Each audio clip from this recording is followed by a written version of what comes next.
בעזרת השם לחוק לישראל, רפואה שלמה, אדית בת מזל טוב, לגמרא de Evamot 63b.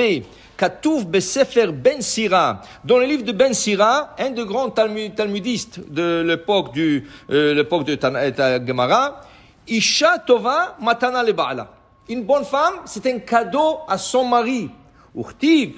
Et il est écrit que Isha Tova Bechek Yere Elohim Tinaten. À qui Hachem donne ce cadeau? À quelqu'un qui craint Hachem. Si tu crains Hachem, Yere Elohim, tu Yere Elohim, tu reçois ce cadeau d'Hachem, une bonne femme. Isha Ra'a, Sara'at le Baala. Une mauvaise femme, c'est comme la lèpre pour son mari. Maïta Kante, comment il peut guérir de cette lèpre? Yigareshena, vitrape mitzarato, alors qu'il la divorce. Okay? Si elle est vraiment mauvaise, alors qu'il la divorce et qu'il guérit. Des fois, il n'y a rien à faire. Vous savez que deux fois, c'est pas du tout conseillé, mais des fois, le divorce aussi, mitzvah.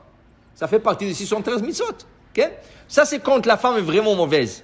Ou quand le mari, il est vraiment mauvais. Un de deux. Okay? Mais pour vous dire qu'il y a des fois des femmes, malheureusement, qui sont tellement méchantes, okay, que... Alors, la Gemara nous dit que le Amoraïm et le Tanaïm, ils ont tout essayé pour ne pas se divorcer.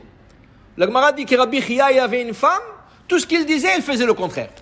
Il lui disait, j'ai envie de manger de le riz, elle lui faisait le lentilles. Il jouait de lentilles, elle lui faisait le riz. Il faisait tout le contraire. Et lui, quand il sortait dans la rue, dans le marché et tout ça, il voyait une sacoche, je vais l'acheter à ma femme. Il voyait un foulard, je vais l'acheter. Ils ont dit, mais tu as une femme tellement mauvaise, elle fait tout le contraire, qu'est-ce que tu dis? Pourquoi? Il dit, si elle s'occupe de mes enfants et de la maison, c'est plus que assez pour moi.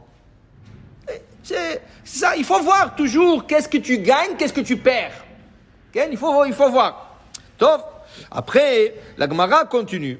Et il dit, Alem enecha meshetchen petekem tsudata. Fais attention à une belle femme. Qui veut dire quoi? Al tet etzel baala limsoch imo yain veshechar ki beto arisha rabi yafa rabi mushchat. Des fois, il y a une belle femme. Et c'est la femme de ton ami. Et toi, tu as envie d'aller la voir. Qu'est-ce que tu fais? Tu vas pas aller la voir à elle est mariée. Alors tu vas visiter son mari. Prendre une bière avec lui. Prendre un café avec lui. Prendre un petit whisky avec lui. Dit ici le roi, dit la Gemara, fais attention, dit Ben Sira. Parce que beaucoup l'ont fait, et beaucoup sont tombés. Ça commence comme ça, un jour son mari va pas être là, ou un jour quelque chose va arriver, et là ça s'enflamme, et Chas de Shalom, ça peut arriver à beaucoup de mauvaises choses. C'est ça? Alors il dit ici, aussi, un autre conseil qui dit Ben Sira, Mena Rabbi mitoch betecha, velo akol tavi betecha. Fais attention de ne pas emmener n'importe qui à la maison. Okay?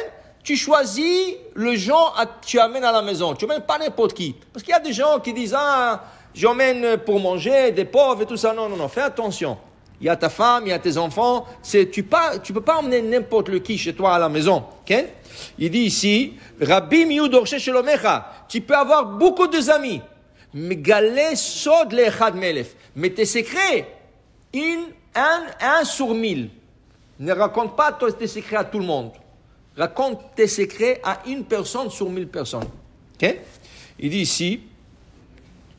ici aussi que cette mitzvah, Tanya Rabbi Eliezer Omer, comme Mishen Osek Beperia Veravia, qui le chauffeur d'Amim. Rabbi Eliezer dit, tout celui qui ne se marie pas, il ne se multiplie pas, il ne se fructifie pas, ça veut dire qu'il n'a pas des enfants, c'est comme si Had Shalom, il diminue l'image de Dieu dans le monde.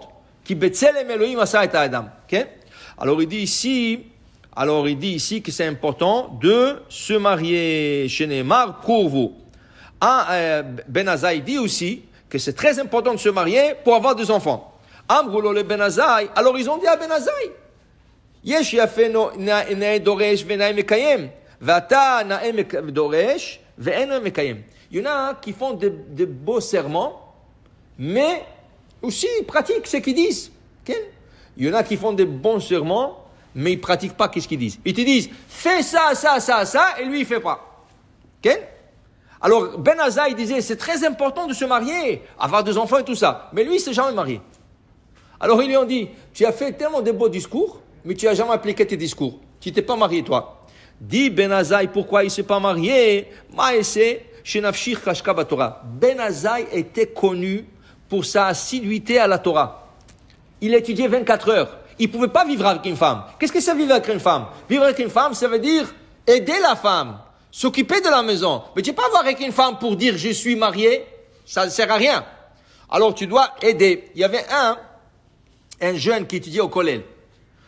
Un jour, il est venu voir le rabbi Israël Kanievski, le père de Rabbi Chaim Kanievski. Il s'appelait le Stipler. Il est venu voir Stipler et il s'est plaint.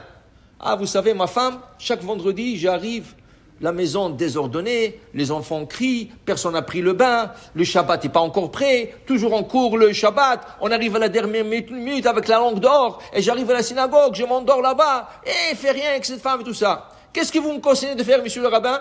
Alors le Stipler dit, je te conseille, prends un balai et commence à aider ta femme à organiser la maison. Qu'est-ce que ça veut dire? Tu as des petits-enfants et tu laisses tout sur ta femme. Il faut que tu aides ta femme un peu. Okay?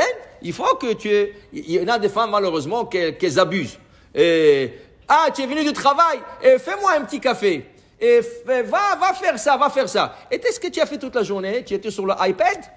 Tu étais sur ton téléphone? Sur le social media toute la journée? Ça, c'est mauvais.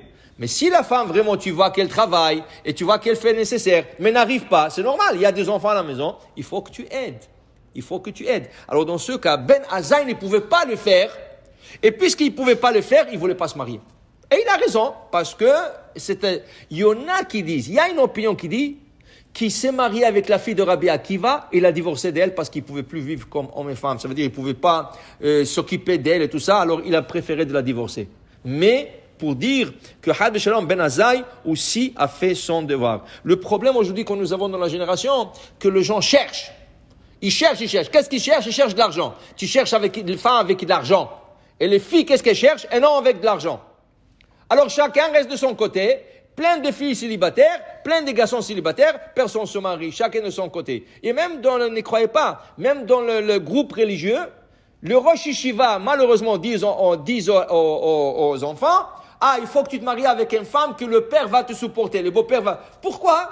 Est-ce que ton grand-père, ton beau-père, son beau-père l'a supporté ou nos parents? Ça n'a jamais existé, ça. Ça, c'est les inventions du Rosh Yeshiva Ashkenaz, pas séfarade. Ça n'existe pas. Okay? Ça n'existe pas. Tu dois te marier et tu es responsable de ta parnassa. Ta femme peut aider un peu, mais dès qu'elle a des enfants, elle s'occupe des enfants. Alors c'est toi qui es responsable. Tu peux rester étudier et recevoir l'argent du collège et gagner. Tu peux le faire. Sinon, trouve-toi un travail à temps partiel. Mais il faut pas dire je cherche un beau-père riche, une fille qui vient riche. Non. Marie-toi, c'est la mitzvah. La mitzvah, c'est pas chercher de l'argent. La mitzvah, c'est de se marier et avoir des enfants le plus vite possible. Baruch Adonai Le'olam. Amen ve Amen.